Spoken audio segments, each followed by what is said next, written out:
Hello everyone and welcome to week 6 of Music Appreciation. Today's composer began the idea of the troubled artist Ludwig van Beethoven. Before we get to discussing his life and accomplishments, I want to call to your attention that in 2 weeks' time is our first listening exam. I haven't spoken much about the layout of the exam in these videos, so let me explain how things will work. Of the songs on our playlist, there will be 10 chosen randomly for the exam. The songs will be embedded into the question itself, and you will be responsible for selecting the correct title and composer for the song that is played. The exam will open on October 12th, and you will have until midnight that day to complete the exam. The rest of the exam will be a mixture of music theory concepts, musical era characteristics, and biographical information about the composers that we have studied thus far. This exam is unlike any test you have taken before, in that you need to be able to identify the songs with no other context clues. I say this to recommend that you start listening today. For pieces that have no words and are just instrumental, make silly mnemonic devices to help trigger your memory. In my experience, the sillier or more grotesque that you make them, the better they stick in your head. Week 8's lecture video will be a review of everything you need to know for the exam. It will be available on Brightspace until Wednesday. The study guide for the exam will be posted this Friday under the Listening Exam tab to give plenty of time in your preparations. Okay, now that we've sorted all of that out, on to the Romantic era and our discussion of Ludwig van Beethoven. That's my cat. Look at him. He's just a little guy. But he's also chunky looking. The Romantic era spans from 1830 to 1900 and sought to broaden horizons and encompass the totality of the human experience. The goal of Romantic era art was emotional subjectivity. In other words, it did not matter what emotion someone felt, just that they felt something.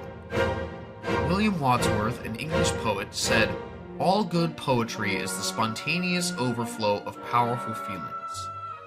A focus of Romantic-era art was on creating fantasy and dreams in their works.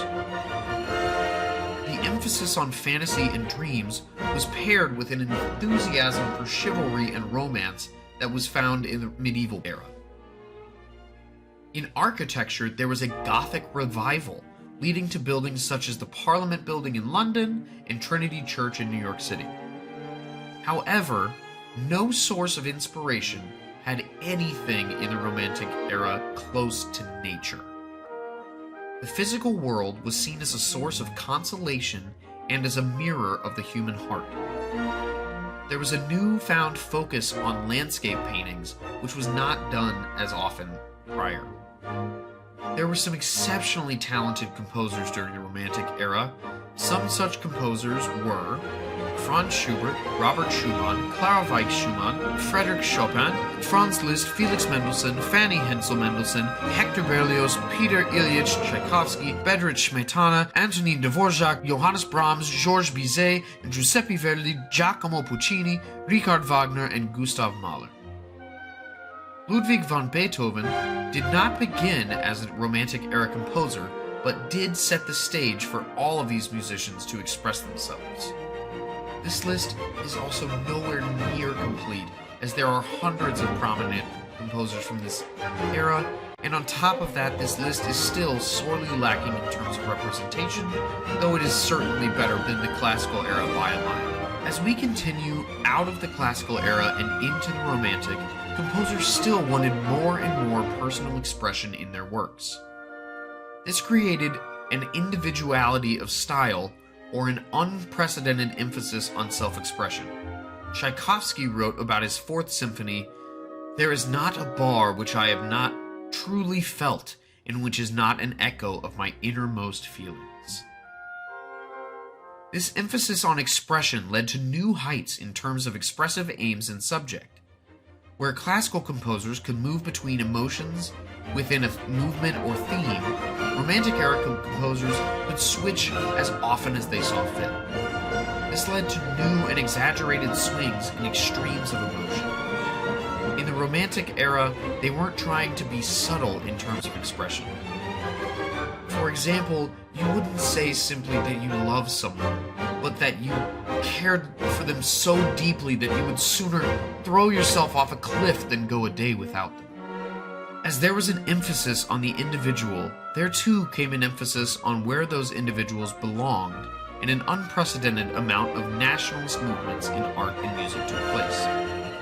Czech composer Antonín Dvořák was the pioneer of this movement and sought to create a distinct national musical sound through analyzing his collections of the country's folk songs.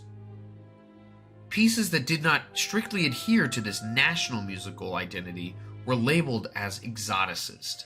So there is now a dichotomy between nationalistic pieces and exoticist pieces. Also created during the Romantic era was the concept of program music. Program music is an instrumental work that is associated with a story, poem, idea, or scene. The music was accompanied by a program that would be handed out as people walked in and gave context and the specific inspirations behind the music. I use programs to give greater context for the audience for the emotional through line or story that I'm trying to tell in all of my concerts. Romantic composers also utilized expressive tone color as they took into consideration the tone of the piece and how it should be performed. As a result, timbre was of extreme importance during this time. Expressive terms such as dolce indicated that the music should be performed sweetly, where the term martellato indicated each note should feel as though it was being hammered. Colorful harmony was also used, being generalized as chromatic harmony, or the use of notes not normally found in the prevailing scale of the piece. This creates insane amounts of tension in the music from which the resolutions would release. The Romantic era sought to expand what was previously thought possible, and they achieved this in various ways. The Classical era's extremes in dynamics were expanded upon as composers such as Giuseppe Verdi utilized quadruple fortes and quintuple pianos. Composers also used much greater extremes in ranges of the instruments they wrote for, expanding the high and low pitches written in the scores. Finally, and maybe most crucially, they expanded the concept of tempo through the use of rubato. Rubato is the ebb and flow of tempo. That is to say that you may slightly hold a note longer to then rush ahead in the upcoming phrase, or vice versa. All of these tools were used as a form of true human expression. And now we shall move on to our composer for this week, the troubled genius that was Ludwig van Beethoven. Born on December 16, 1770 in Bonn, Germany, Ludwig van Beethoven grew up in a musical family. His grandfather was the music director at the court of Bonn. His father was a tenor who saw the young Beethoven as a profitable prodigy. Sound familiar? At age 11, Beethoven was the assistant to a court organist and had several compositions published by 12. At 16, Beethoven traveled to Vienna to play for Mozart. Mozart reportedly said, "Keep your eyes on him. Someday he will give the world something to think about." Beethoven returned to Bonn soon after meeting Mozart to tend to his sick mother and father who struggled with alcoholism. His mother would die a few months later, and Ludwig would become the legal guardian for his two younger brothers.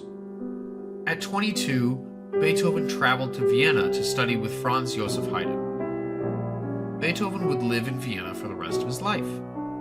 He was a perfectionist and was driven to truly master music and would subject himself to courses on music theory and composition even after composing elaborate works.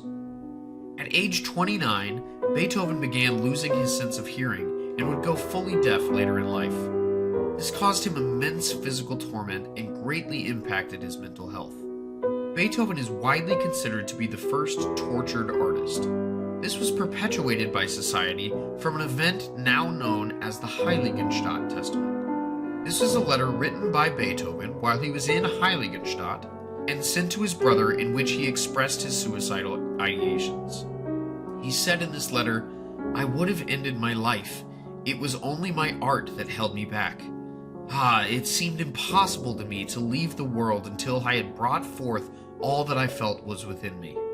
The music he composed after the Heiligenstadt Testament are seen as a triumph over his depression and are classified as reinvigorated and heroic. No more than in 1803, when he composed his third symphony, titled the Eroica Symphony, or the Heroic Symphony. He originally wanted to title the work Bonaparte, as Beethoven saw Napoleon as the champion of the French Revolution's ideals of liberty, equality, and fraternity. Beethoven exemplified the extreme juxtapositions of emotion heard in his music. While his music is incredibly organized and methodical, he carried himself in a very sloppy manner and moved 40 times in 35 years he lived in Vienna due to his excessive clutter. In other words, he trashed the place so badly that he had to move every few months. Notable about Beethoven's career was that he never served the Viennese court, instead relying on the upcoming middle class to support him financially. When he threatened to leave Vienna, a group of nobles paid him an annual salary to keep him in town. When Beethoven fully lost his hearing, he was forced to stop playing music publicly at 44 years old. In 1815, Beethoven's brother Caspar died, and Beethoven engaged for the next few years in legal battles with his sister-in-law over custody of Caspar's son, Karl. Beethoven didn't compose very much during these 3 years, leading to people thinking that he had finished composing. Not a fan of these rumors, Beethoven then came back with the monstrously large Missa Solemnis, coming in at an hour and a half, and was composed amidst his now total deafness. It is an exceptional piece, and even more impressive that he did so with having to rely upon just the vibration from the piano to inform his writing. Beethoven did not adhere to the constraints of classical forms, and therefore could not create musically as rapidly as Mozart did. He often took years to create a single symphony, where Mozart composed things in a matter of weeks. Beethoven was almost solely responsible for expanding the classical forms to huge works. He took the symphony, typically a 15-minute work, and frequently created pieces in excess of an hour in length. Beethoven composed a total of 722 works, including 2 masses, an oratorio, 10 cantatas, 1 choral symphony, which is stunning, and 9 symphonies with sketches of a 10th that was recently discovered and performed. His 9th symphony is one of the most well-known and easily recognizable compositions of all time. The pieces for this week's listening examples are the Piano Sonata in C-sharp minor, number 14, otherwise known as the Moonlight Sonata, Movement 1, Adagio sostenuto, and the first movement, Allegro con brio, from Symphony number 3 in E-flat, Opus 55, the Eroica Symphony. That's it for this week. I highly recommend that you start studying now for the listening exam. Please reach out to me if you have any questions. Get your assignments in on time, and I will see you whatever time you choose to see me next week.